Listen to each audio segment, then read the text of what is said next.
Hello दोस्तों, प्यारे बच्चों, मैं ब्रजेश स्वागत करता हूं आप सभी का कहानियों की दुनिया में। आज की हमारी शिक्षाप्रद, रोचक और मनोरंजन से भरपूर कहानी है सुबह का भूला। कहानी को पूरा सुनिएगा, बहुत ही मज़ेदार है और प्रेरणादायी कहानी है। शुरू करते हैं कहानी सुबह का भूला। सुबह लगभग 8 बजे बगैर नाश्ता किए घर से निकला अपूर्व इधर उधर मटर गश्ती करने के बाद 2 बजे घर लौटा और घर में घुसते ही तेज आवाज में चिल्लाने लगा, मम्मी, ए मम्मी, जल्दी से खाना दो, बहुत जोर की भूख लगी है मुझे। कमरे के अंदर बैठी अपूर्व की मम्मी सिलाई मशीन पर कुछ सिल रही थी। सिलाई का काम बीच में ही रोककर वह उठी, जल्दी से किचन में गई और खाना परस लाई। तब तक अपूर्व टीवी चलाकर उसके सामने सोफे पर बैठा मैच देखने लगा था। उसकी मम्मी ने चुपचाप उसके सामने टेबल पर थाली रख दी। टीवी पर आंख गड़ाए ही उसने लपक कर थाली खींची और खाना शुरू कर दिया। पहला कोर मुंह में रखते ही वह पुनः चीख पड़ा, यही ठंडा खाना ले आई हो? चावल, दाल, रोटी, सब्जी, सब का सब ठंडा हो चुका है। अरे तू ही तो सुबह 8 बजे का गायब, अब 2 बजे लौट रहा है। सुबह का तैयार खाना भला अब तक कैसे गर्म रह सकता है? अगर ठंडा हो गया था तो तुम इसे फिर से गर्म नहीं कर सकती थी? अपूर्व फिर चिल्लाकर बोला, अरे गर्म करने में कुछ समय तो लगता ही। तुमने गर्म करने का समय ही कहाँ दिया? तुमने तो घर में घुसते ही तूफान मचा दिया कि जल्दी खाना दो, जल्दी खाना दो। तो क्या करती मैं? जैसा था वैसा लाकर रख दिया। तो ले जा इसे, नहीं खाना मुझे ये गोबर जैसा खाना। ये कहते हुए अपूर्व ने खाने की थाली उठाई और उसे घुमाकर फेंक दी। थाली जाकर सीधे कोने में रखी टीवी से टकराई। टीवी का पर्दा चिटक गया और स्टूल पर रखी टीवी झन के आवाज के साथ फर्श पर लुढ़क गई। अपूर्व के पिताजी बगल वाले कमरे में लेटे आराम कर रहे थे। टीवी और थाली के गिरने की आवाज़ सुनकर वे भागे भागे ड्राइंग रूम में आए। देखा तो सोफे पर और पूरे कमरे में चावल, दाल, सब्जी आदि बिखरा पड़ा था तथा टीवी फर्श पर गिरकर चूर हो चुका था। अपराधी की सी सूरत बनाए अपूर्व एक तरफ सहमा हुआ खड़ा था तथा रोनी सी सूरत बनाए अपूर्व की मम्मी भी वहीं पास में खड़ी थी। ऑफ, इस लड़के ने तो जीना मुश्किल कर दिया है। अरे तू क्यों हमें मारने पर तुला है? अगर तुम्हें ढंग से नहीं रहना है तो तू घर छोड़कर कहीं क्यों नहीं चला जाता? या कहो तो मैं ही कहीं चला जाऊं? कमरे की हालत देखकर अपूर्व के पापा गुस्से में चीख पड़े, लेकिन अपनी बात के अंत तक आते आते उनका गला भर्रा आया और उनकी आंखों में आंसू छलक आए और कुछ नहीं बोल सके। मिनट 2 मिनट वहां खामोश खड़े रहे, फिर वापस अपने कमरे में लौट गए। उनके पीछे पीछे अपूर्व की मम्मी भी चली गई। हत्यारा सा चेहरा लटकाए अपूर्व कमरे में अकेला रह गया।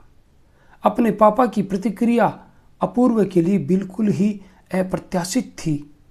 टीवी के फर्श पर गिरने और टूटने के बाद उसे उम्मीद थी कि पापा अपने कमरे से ही गाली देते हुए आएंगे, लपक कर एक हाथ से उसके बाल पकड़ेंगे और दूसरे हाथ से उसकी पीठ पर दनादन घूंसे बरसाना शुरू कर देंगे। फिर जब मारते मारते थक जाएंगे तो धक्के देकर उसे घर से बाहर निकाल देंगे और घर का दरवाज़ा बंद कर लेंगे। वह शाम तक इधर उधर घूमेगा, दोस्तों के साथ मटर गश्ती करेगा और रात होने पर चुपके से घर लौटकर अपने कमरे में घुस जाएगा। मम्मी उसके कमरे में खाने की थाली रख जाएगी और वह खाकर चुपचाप सो जाएगा। फिर अगले दिन सवेरे तक सब कुछ सामान्य हो जाएगा। अपूर्व के साथ ऐसा अनेक बार हो चुका है। वह आए दिन तरह तरह की शरारतें करता रहता है। हर गलती के बाद उसे डांट पड़ती है, उसकी खूब कुटुम्बस होती है, उसे घर से निकाल दिया जाता है, लेकिन उसके ऊपर इस सब का कोई असर नहीं पड़ता। वह शरारतें करने, गाली सुनने, मार खाने का आदी हो चुका है। इसलिए आज खाना फेंकने, सोफा खराब करने तथा टीवी तोड़ देने जैसी बड़ी गलतियों के बावजूद उसके पापा ने मारना तो दूर, उसे छुआ तक नहीं, बल्कि उल्टे खुद रोने को हो गए। पापा जैसे सख्त और गुस्सैल व्यक्ति का ये व्यवहार अपूर्व के लिए आश्चर्य की बात थी। पापा की आंखें, जिनके एक बार घूर कर ताक देने भर से अपूर्व और उसके भाइयों की सिट्टी पिट्टी गुम हो जाती थी, वही आंखें आज आंसुओं से डबडबाई हुई थी। पापा के चेहरे पर गुस्से की कठोरता की जगह विवशता और बेचारापन दिख रहा था। अपूर्व ने आज पहली बार अपने पापा की आंखों में आंसू देखा था, जिसे देखकर उसके अंदर एक अजीब सी बेचैनी होने लगी थी। कुछ देर तक वह कमरे में अकेले गुमसुम खड़ा रहा, फिर घर से निकल पड़ा। अपूर्व शंकर शरण जी का तीसरा और सबसे छोटा बेटा है। शंकर शरण जी सरकारी नौकरी से रिटायर हो चुके हैं। उनके दो बेटे पढ़ लिख कर अच्छी नौकरियों में लग चुके हैं। परिवार में सबसे छोटा होने के कारण अपूर्व को कुछ ज़्यादा ही लाड दुलार प्यार मिला, जिसके परिणाम स्वरूप वह शरारती और जिद्दी हो गया। दोनों बड़े भाइयों के दूसरे शहरों में चले जाने तथा पिताजी के रिटायर हो जाने के बाद वह और भी अधिक स्वतंत्र हो गया।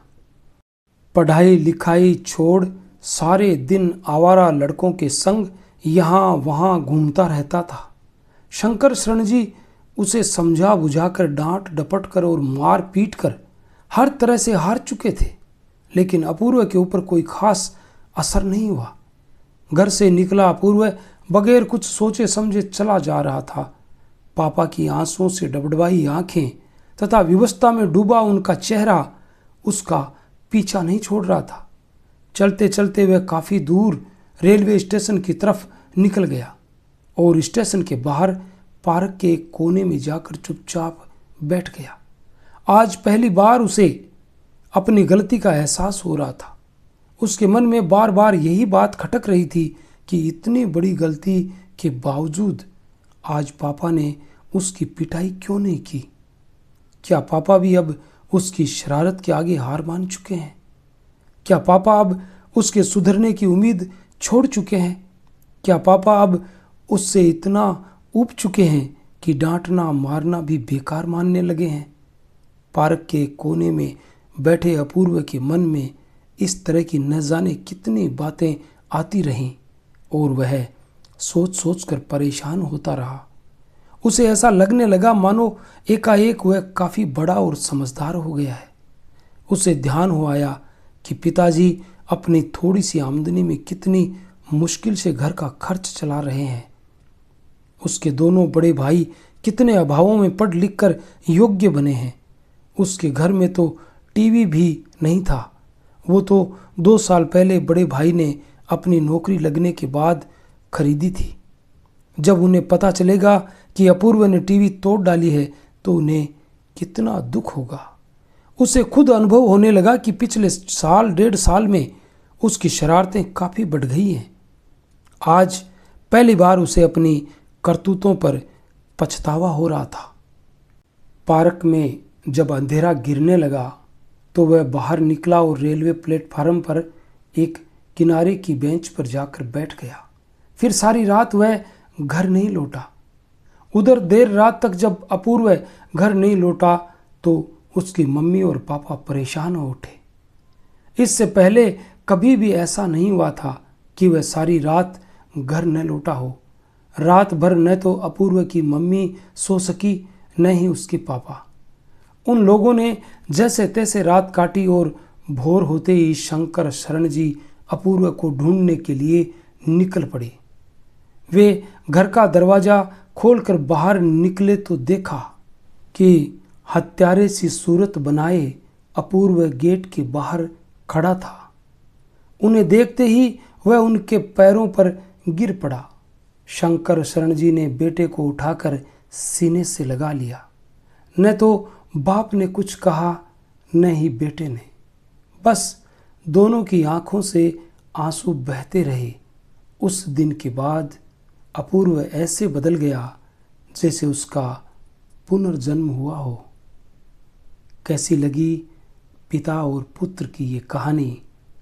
अगर आपको ये कहानी वास्तव में पसंद आई, अच्छी लगी, तो हमारे चैनल को सब्सक्राइब ज़रूर कीजिएगा और कमेंट बॉक्स में कमेंट करके ज़रूर बताइएगा। मिलेंगे कल फिर किसी नई शिक्षाप्रद प्रेरणादायी कहानी में। तब तक के लिए all the best. Thanks for watching.